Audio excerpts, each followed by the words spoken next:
শেখ হাসিনা সরকার quick rental করেছিলই লুটপাট করার জন্য। শুধু তাই নয়, এই লুটপাটে দায় মুক্তিও দেওয়া হয়েছিল। অবশেষে সেই দায় মুক্তি অবৈধ ঘোষণা করে আজ বৃহস্পতিবার রায় দিয়েছে হাইকোর্ট। কিন্তু তার আগেই শেখ হাসিনার ঘনিষ্ঠ লুটেরা হাতিয়ে নিয়েছে ২৯,০০০ কোটি টাকা। এই টাকা ক্যাপাসিটি চার্জের নামে লুটপাট করা হয়েছে। গত ১৫ বছরে ক্যাপাসিটি চার্জ ২৯,০০০ কোটি টাকা নেয় রেন্টাল বিদ্যুৎ কেন্দ্র।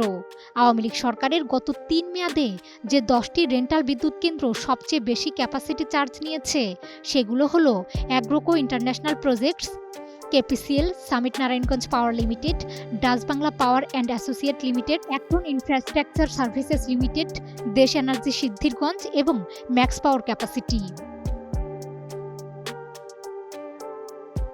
অন্তর্বর্তী সরকার এসব অনিয়ম খতিয়ে দেখার উদ্যোগ নিয়েছে ঠিকই, তবে তার আগেই দেশের টাকা চলে গেছে বিদেশে। একমাত্র ওয়ালটন এসি দিচ্ছে ১ বছরের রিপ্লেসমেন্ট গ্যারান্টি। ২০১০ সালে বিনা টেন্ডারে দায়মুক্তি আইন বা বিদ্যুৎ ও জ্বালানির দ্রুত সরবরাহ বৃদ্ধি আইন করে এসব বিদ্যুৎ কেন্দ্রের লাইসেন্স দেওয়া হয়েছিল। শুরুতে ৩ বছরের জন্য এসব বিদ্যুৎ কেন্দ্রের লাইসেন্স দেওয়া হলেও দফায় দফায় বাড়ানো হয়েছে মেয়াদ।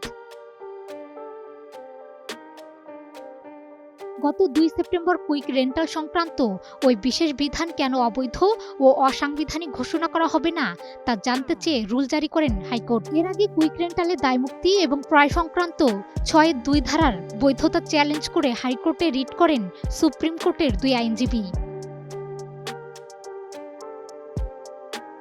দায়মুক্তির বিধান চ্যালেঞ্জ করে দায়ের করা রিটে বলা হয়, রেন্টাল ও কুইক রেন্টাল বিদ্যুৎ কেন্দ্রগুলোতে অস্বাভাবিক খরচ আর অনিয়মের কারণে বারবার বিদ্যুতের দাম বাড়াতে বাধ্য হচ্ছে সরকার। অথচ এই অনিয়মকে বৈধতা দেওয়ার জন্য আইন করা হয়েছে। ভবিষ্যতে এসব অনিয়মের কোনো বিচার চাওয়া যাবে না। এটা জনস্বার্থ বিরোধী ও সংবিধানের সঙ্গে সাংঘর্ষিক। ডেস্ক রিপোর্ট, ২১শে টেলিভিশন।